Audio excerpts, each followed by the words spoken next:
Good evening. Welcome to episode 3 of Drop the Clutch. I'm Nick. We've got Ruth and very special guest, Mr. Simon Lambert, down below. How we doing? I apologise for missing last week, but I was off ill. It's all right. We're glad you're back.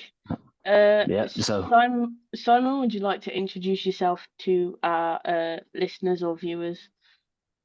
Yeah, I'm Simon Lambert. Try and be a speedway rider.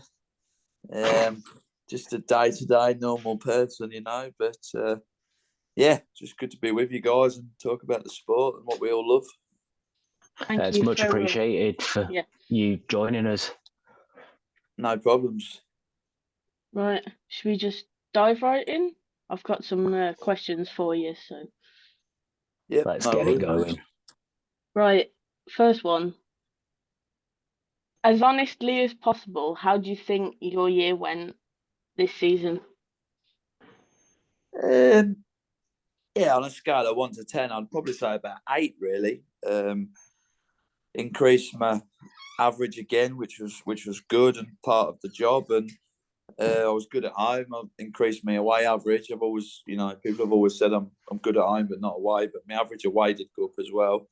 I've had 3 consecutive years now of increasing my average. So that's going in the right direction, even if it's better late than never. But obviously as a team we missed the playoffs, which was good. But obviously to see what next year brings now. I can imagine it was.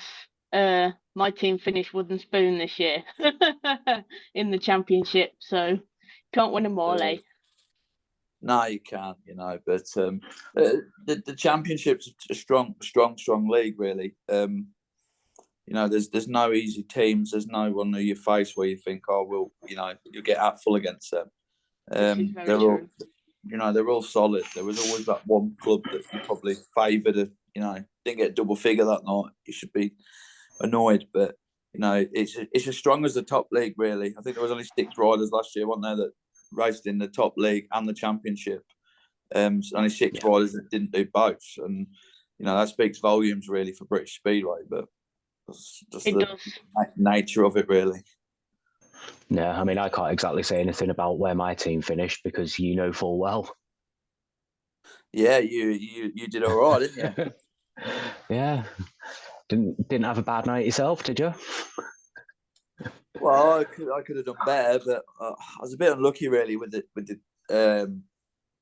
draw of the gates. I reckon Lemo took me in E1 to get the RR out of the way on the dreaded gate 2, and then what should be your easier ride, I'd gate 3, and obviously we all know gate 1 and gate 4 were mustard, and the other 2 weren't so good. But it was good. The atmosphere and that's. I have been to Poland before, and that was like a Polish meeting, really. And it's just a shame that it's not like that every match, really. Yeah. Because the atmosphere and the noise and just everything about it was cool, and it was really good. But you never know. I heard next season. Yeah. This is true. I heard the atmosphere was good. I was watching it at home on the TV. But I saw the flares and stuff, and it looked absolutely mental. Ben's 3 and 4 were unreal, from what I've heard. Oh yeah, they were. I've never really seen security guards at Speedway before, like telling fans off, because it's not really heard of, is it? But they were getting a bit shirty and that. But it just showed passion, the fans' passion for the club. And it's been a long time, hasn't it, since they won. Yeah. But it was good to be part of. It was, who knows? I mean, I don't think they've had any announcements on the team for next year, have they? So unofficially, we've got Dan Bewley according to the Extraliga app. But I'll take that with a pinch of salt until they actually come out and release it. Although they did get Max Frick right going to Leicester, that really surprised me. That did. They're making big moves. They're not just here to make up numbers, are they? No, obviously it was a bold move bringing Robert in, that was a shrewd, bold move. No disrespect to Max because he's a GP rider, but obviously Robert was very good at home, and very good away. To be fair, at Sheffield, but would Max have scored all them points? You just don't know. It's very. I don't think Max got a maximum all season, to be honest, at Bellevue.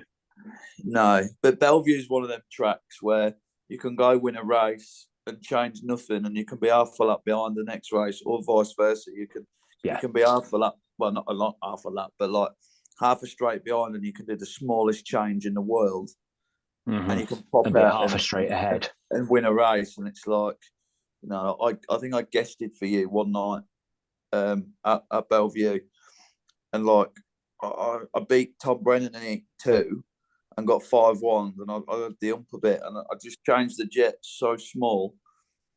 And then the next race, I went out and beat Brady Kurtz, and he tried his best to pass me, and he couldn't. And I was like, although he was on my team, Lemo was like, you should have looked for him. I was like, mate, I'm here to prove a point. I'm here to score points. Forget that. And he was like, well, it would have been easier for you if you just looked for him. But Brady tried everything to pass me and couldn't. And then the next one, like, I come a pretty lousy third, and the track had changed again. When it's good there, but it's a very it's a mind-boggling track. It's definitely a leveler. Bellevue is. It's good when there's a bit of dirt on it, but if it gets too much of a dirt line, it's a bit boring really, because it's a gate and go really. Whereas I think that's the thing with the British Speedway a lot now. It's all the tracks are a lot slicker, and it's not so much about basically who's got the biggest balls or the less brains. It's about skill more than anything. Like Scunny's a very good racetrack, and the lines around there are unbelievable. The racing's very good there, but it's not all about having dirt, because Rob doesn't like dirt. It's very slick. Sometimes it's more about using your loaf more than anything. So there's no home track advantage at Scunny at all. It's good. I always like going to Scunthorpe to watch meetings. Next question. Do you have a favourite track to race on? I like the bigger tracks. Peterborough, Bellevue, Sheffield, Glasgow, Berwick, Scunny, Redcar. There's not that many I don't really like, but there's a few that I'm not very good at. Plymouth's not for me. Edinburgh's not really for me. But you have to go with the mindset that you've got to score points, because we get paid per point. We don't get guarantees. We don't get anything. So we have to go with that mindset. Like, we are going to score points. Edinburgh, I don't dislike Edinburgh. I just don't like the inside gates because it's just too tight. I'm 6'1.5". I can't turn a bike inside out like really can. The bigger the track for me, the better. I'm not scared to put it out in the dirt and give it a go. Eric Bucock always said to me when I rode at Sheffield, the shittier the conditions, the more I scored, because it didn't really faze me. I just you get on and have a go, and some riders don't like it. And like we went to Glasgow this year and we waited 2 hours for the meeting to start, and not many really wanted to ride. And I was like, come on, mate, the cost of diesel, it's £2 a litre. I ain't coming back. I'll sit here all night if we have to. And we waited 2 hours. We got the meeting on, and I said, there's no home track advantage for them. All right, we still lost. I think I top scored. I was the only one to win a race, and like, just get on with it. Get on with it. Nick, you got any questions for Simon? Favourite meeting of the year? Last year? Yeah. Well, obviously the Sheffield Bellevue match at the end. That, like I say, that's something I never forget. That was phenomenal. Other than that, Scunny was Berwick away was quite a good meeting for me. Always not trying to bigger about myself. I'm never going to be a world champion. I know that, but I can hold my own in the championship as a second string and maybe even a heat leader. You know, last year was quite good. I got to do my first tax sub, which is something I'd never done. Right. Shit luck though, I got shit in the carb and packed up on the start line and get more than 3 yards. So that ended up being the first one and a big fat 0. But I got a few 8.15s last year, which was good. You know, they've always had the philosophy at Scunthorpe, top 2 scorers 8.15. Yeah. How it should be, because that's your... Yes and no. You know, Ryan Douglas say was number 1. You might as well write him in 8.15. Right. Every week, right? But we're all there to earn money. We're all a team. Mm-hmm. And like, if I go out and get, let's say I have a good night and get 9 or 10 from 4, and Dougie's got 12, and let's say like last year we had Jake Allen got 10. To be fair to Dougie, there was a few times where he was only 80, 90% fit and was like, I'm not really bothered about 8.15. Let Simon have it, or one of the other lads. I respect that. But then there was other times where we went away, and like for the British final, I did not want 8.15 at Edinburgh because that actually cost me getting straight into the British final, because that last in 8.15 cost my average by 0.01. So, but then Rob said, "Look, mate, I've got no one else to put in. You've actually scored 7 around Edinburgh. You should be proud of yourself for that." I was like, "Yeah, I am, mate." He's like, "But I'll make sure you get E15 if you qualify for it Sunday." So it's like fair's fair, you know. That is one thing with Scunny. I'll give it. They're very fair. They're to the word. They don't pay massive money, mate, but they pay us every week on time. If we have a few sponsors go and we want them to go in, if you're upfront and honest, yeah, no problem. Whereas, you know, other clubs are very funny about things like that. You know, like I say, you're always learning in life. I'd never forget, Lemo rang me during, I think it was during the school holidays one day, and I was really busy at work. He's like, "Simon, do you want to ride tonight at Bellevue?" I was like, "I'm there, mate." I was like, I've got to go. I didn't even ask what deal. I didn't ask anything. And then he rang me an hour later. I rang him back actually 2 minutes later. I was like, "Lemo, I haven't got a mechanic. Can you sort me a mechanic yet?" So he did. He's like, "Why are you on the phone? Who's coming with you?" I was like, "Me, the wife, and 2 kids." He's like, "Does your wife drive?" I was like, "Yeah, why?" I thought that's a really random question.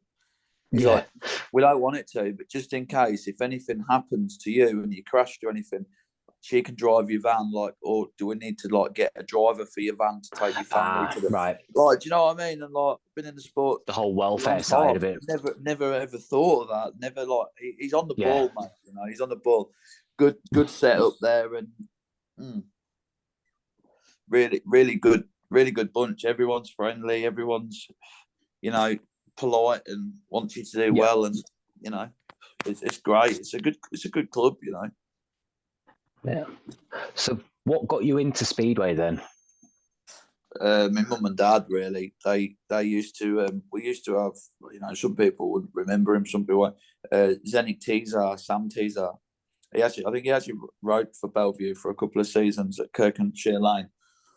He used to live with us, Czech Republic bloke, and he just went home in the winter and came back every March and kind of stayed with you. And just grew up from a young age.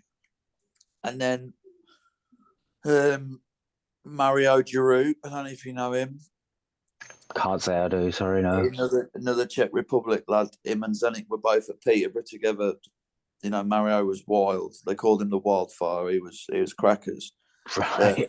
I learned a lot from him and whatnot, and you know, little things like everything I know about my bikes now, I've learned from them boys. And you know, my dad's never been a mechanic. I don't think father and son work in speedway. It's hard enough working for him day to day, let alone speedway as well. So we don't do that.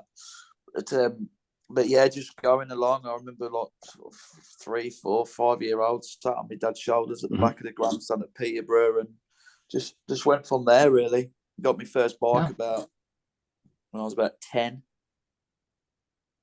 A little 125 ex Chris Louis guards and all that, and then just progressed and did a bit of grass track. But then it got to the point where we sold all the grass stuff to buy more speedway stuff, and Right. 10, 15, like you started to get not a lot. I was getting £5 a point and 5p a mile in the National League, and I pushed from reserve to number one and captain pretty quick, and just went from there really. Yeah, fair enough. So it's an interesting thing to hear people's journeys and routes into the sport, because a lot of people didn't have a clue about it, started doing motocross and then went across that way, didn't they? I've never done motocross before. Not really something that interests me. I'll watch it. I like all the stunts and all that, but motocross race, But then, I always just say, Craig Cook, Richie Worrell, Steve Worrell, Lewis Kerr, how the hell are they so good at gating? And somebody turned around and said to me once, mate, they sit on a motocross bike. They're all going for that, what they call the hole shot. There's 40 of them in the line. Exactly, if you get stuck in traffic, I thought about it. I was like, yeah, that's a good point, So, but yeah, no, just went from there. Like I say, started National League, and then when I was 16, I got a phone call to ride for Reading. I was going to King's Lynn to do a second half, and Reading, my dad never told me. And we were on the way to King's Lynn to do a second half, and he said, "Oh, I got something to tell you." I said, "What's up, mate?" He's like, "You're riding for Reading tonight in the team." I was like, "Shut up." He's like, "Serious?" And it was like £35 a point or something. Wow, and everything. mega bucks. I was like, right. And I think Matty Zagar was number one for Reading. Wow. Andrew Appleton. There was a few good boys riding for Reading, and I was number 7, and they had rider replacement. And they put me in. Chris Johnson. I've got a good memory, things like this. Chris Johnson, I think, did RR in Heat 1, and he touched the tapes, and they chucked me in Heat 1, and I'm not going to lie, I shit myself. I think I led Heat 1, and then Ollie Allen and Matty Zagar passed me like a bloody fighter jet going down a runway down the back straight. I wasn't bothered. Like you were stood still. Yeah, I was like, see you then. But that's Matty Zagar. Yeah, I think I scored 14. That's a good score for the night. From 7. And Buster said to me when I left, before you leave, see me in the bar. And literally signed me there and then. There you go. Fair play to you. And then I've been an asset at King's Lynn really ever since. So that's the story really behind that. And then obviously he used me in 2008. But it just, I used to be good and have no fear, but it's just injuries. Injuries are such a big part of the sport. And I think I've had 6 operations and 13 breaks to present. Yeah. And as you get older, things take longer to heal and recover. And yeah.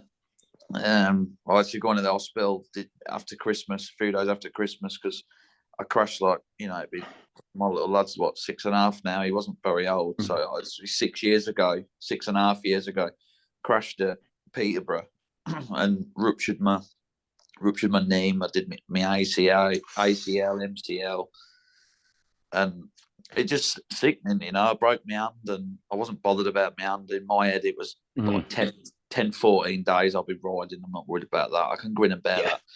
But I went to see a specialist about my hand, and I said, "Look, mate, my knee really hurts." He touched my knee and said, "You need to go see a doctor, a specialist now." So I got an appointment a few hours later, at a private place, and I walked out with a great big thing on my knee, and that was it. Season over. And it's gutting. Yeah. In my head, I was riding in the next 6 days. You're in July, and you've got July, August, September, October, and it's a long time from October to March as it is. It's horrible. Yeah. And it's like, that's it, mate. You're not riding again now till March. And I'm like, it's just heartbreak. People think it's sad when you say that, but Speedway to me is like a man or woman or child, whatever you want to call it, addicted to cocaine. People get hooked on Class A drugs, unfortunately, in life, and that ruins your life. But that is just what Speedway does to me. it's a bad drug that you can't let go. It's either if it's in your blood. Well, it's that adrenaline rush, isn't it? 0 to 60 in 2 seconds, no brakes, no gears, just balls, as they say. Sometimes I have to just remember that though when you're leaving the track and you're going in the van and you're on the motorway. Yeah. You're not on your bike now, Simon. Well, yeah. Okay, no worries. But still, yeah, you have brakes and gears in that one. Yeah. So, but yeah, no, it's I love my speedway, and I'm just in the middle at the minute. I just more or less got everything done for.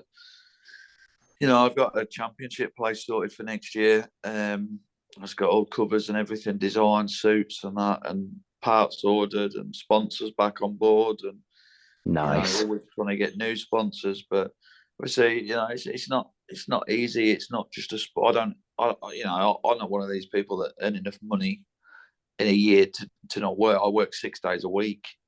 Mm-hmm. I've got a wife and 3 kids. There's always something to do. There's always something happening. But I don't get rich out of speedway at all, mate. If you actually something works out what I probably earned this year, because the fixture list this year was just abysmal. And the championship, one at home, one away. I know it's the same next year, which I was told it wasn't going to be, but it is. But they're doing a few extra meetings, I think, next year. So we've got to, we've just got to make it count. But I remember I think we were at home to Plymouth. Scunny were at home to Plymouth last year. I think we actually lost that meeting. It's the only meeting we lost at home.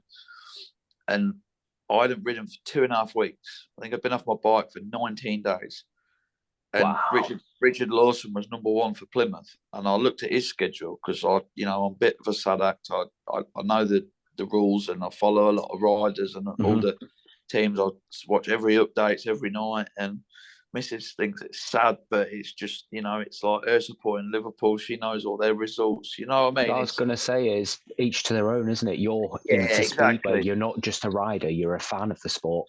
But I think on the Monday was bank holiday, and Richard Lawson was at Peterborough and actually went to watch. I don't normally go watch speedway, but we ain't got a lot to do. And little lad was like, "Should we go to Peterborough?" So I was like, "Yeah, come on." I think Lawson was at Peterborough on the Monday, Plymouth on the Tuesday, Birmingham on the Wednesday, Ipswich on the Thursday, then it's Scunny on the Friday. And I'm expected to beat him. I'm expected to beat him in Heat 1, and I haven't dropped a clutch for 19 days. I'm not race fit. I'm not race sharp, and he's I think top scored in 3 out of 4 of the meetings, and I'd Heat 15. He'd had 20 rides that week. Yeah.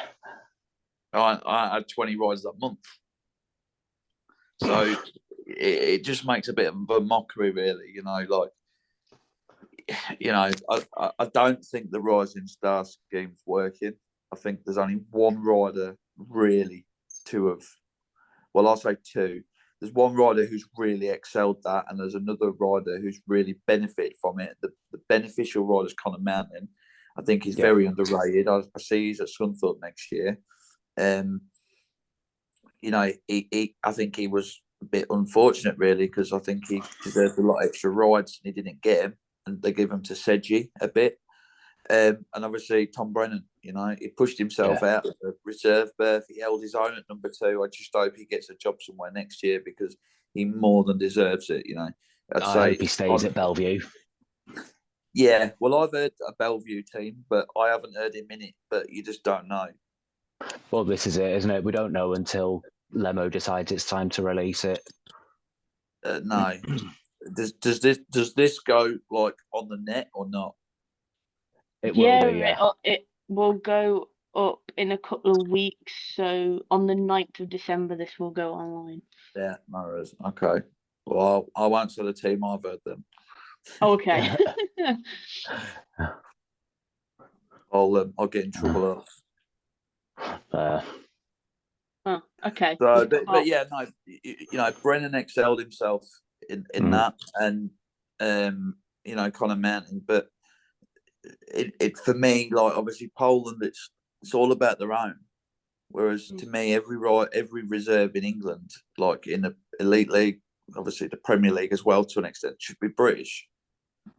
Yeah. You know, it should be. You know, elite league under 6 point, Premier League average, reserves. You know, and let's keep it real. You know, I mean, I heard a Sheffield team the other day, and I heard Louis Kerr was at reserve for it. Well, if that's the case, bloody hell. Wow. Like I say, it's only rumours, but I find a bit of good stuff out on that. And it's like, well, if he's starting at reserve, you know, he went in there last year and played a cookie, didn't he, at number 2 and was scoring double figures for fun. So it's crazy. All right. We've got a few madness, isn't it? We've only got a couple of minutes left on the meeting time, so I think we'll wrap it up now. Thank you for joining us tonight, Simon. It's been really good. You can thank your mate Dan Palmer for us getting in touch because it was his idea. Nick, mate Dan, yeah. Nick, is there anything else you want to add? Should speak to my future husband, Simon Lambert. He'll come on if I remember right. Yeah, Dan's a good lad. You know, he's scunning through and through. He loves this speedway and sport. I actually spoke to him the other night. He keeps in touch and that. But you know, it's good that, you know, people don't of it. Like it's not just about speedway and individuals. Just because we ride bikes, we're all people. We're only mates, but everybody's good at something in life.